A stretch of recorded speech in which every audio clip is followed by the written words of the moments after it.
안녕하세요, 주연입니다. 이번 영상은 자궁근종, 자궁내막증 수술을 앞두고 계신 분들께 조금이나마 도움이 되고자 만든 영상입니다.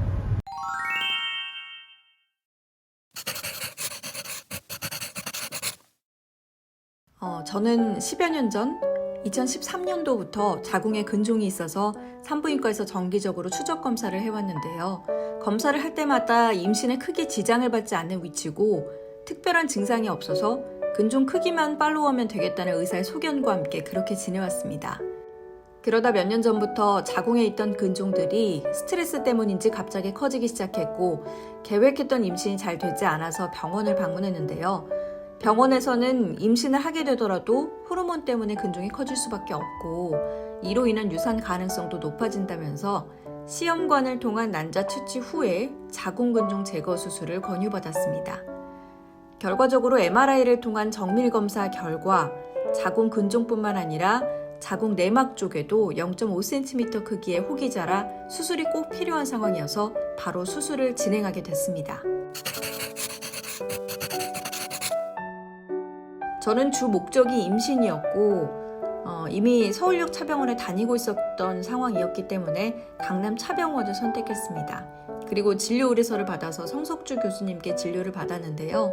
성 교수님과 상담할 때 부드러우면서도 단호하고 또 현재 상황에 대한 이해하기 쉬운 설명과 자신감의 신뢰가 가서 첫 진료 때 바로 수술 날짜를 잡았습니다.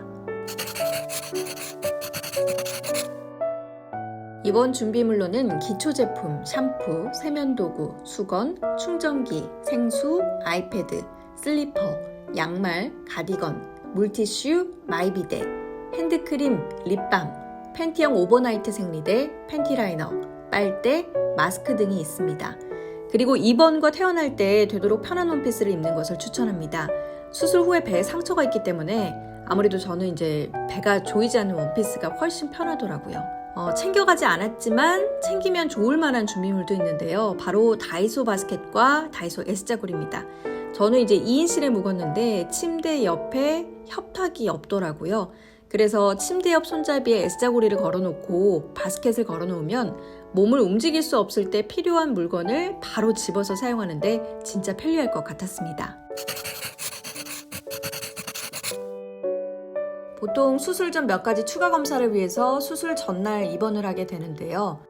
수술 전날 오후 한 3시 30분에서 5시 정도에 입원 수속을 하고 이날은 입원해서 수술을 위한 준비들을 하게 됩니다. 개인 짐을 사물함에 넣고 환자복으로 옷을 갈아입고 나면 간호사 선생님이 들어와서 이제 앞으로 어떤 검사들을 하게 되고 어떤 처치들을 하게 되는지 주의사항에 대해서 설명을 해줍니다. 이후 저녁에는 미음을 먹고요. 혈액검사, 항생제 피부 반응 검사, 정맥주사 꽂기, 장 비우기 위한 관장 등을 진행한 후 질정을 넣고 하루가 마무리됩니다. 수술 당일에는 금식하게 되고 수술 전에 간호조무사님이 혈전 방지를 위한 압박 스타킹을 신겨주십니다. 그리고 병실에서 수술 시간을 기다리게 됩니다. 저는 원래 오후 2시 30분 수술로 안내받아서 보호자는 12시에 와서 대기하라고 안내를 받았었는데요. 오전에 앞선 로봇 수술 스케줄이 변경되면서 오전 10시 45분 수술로 갑작스럽게 들어가게 됐고 보호자와 마주하지 못한 채 간호조무사님의 안내를 받아 바로 수술실로 내려갔습니다. 이후 눈을 떠보니 병실로 올라온 게 오후 2시 조금 넘어서였는데요. 이때부터 고통의 순간이 이제 시작이 됩니다. 일단 첫 번째 난관, 가스마취로 인해 폐가 쪼그라들어 있는 상황이기 때문에 수술하고 나서 3시간 동안은 절대 잠에 들면 안 되는데요. 아직 마취에 취한 채로 잠이 너무나 쏟아지는데 그걸 견뎌내야 합니다.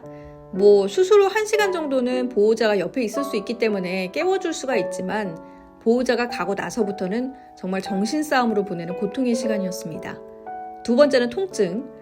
사실 배의 통증은 생리통 심한 날 정도 이렇게 생각하시면 돼요.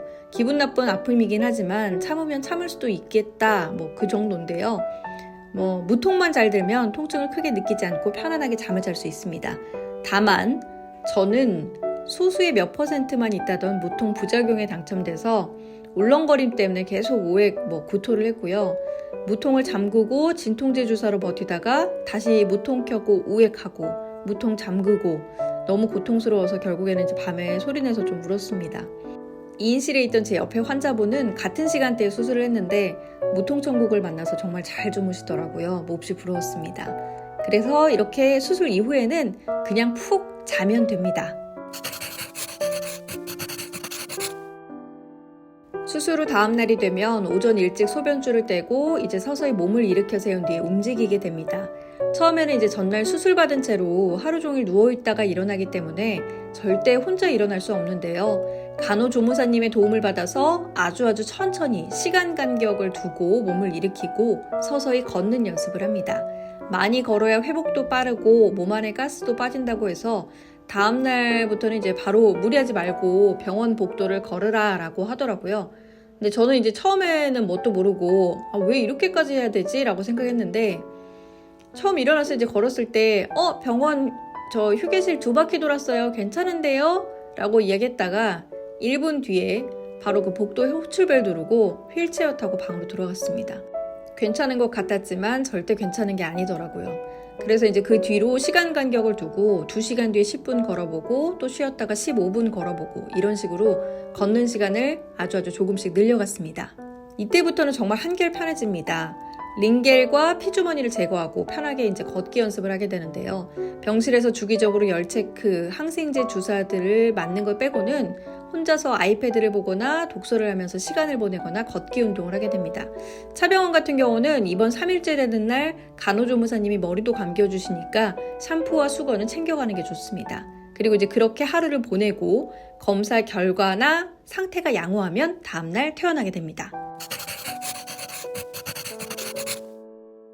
비용은 병원마다 다른데요. 수술 비용은 수술의 난이도 그리고 이제 근종의 개수에 따라서 혹은 병원마다 차이가 있는 것 같습니다. 저 같은 경우는 2인실 병원 입원비 포함 자궁근종 로봇 수술은 1,000만 원이 조금 넘게 나왔고요.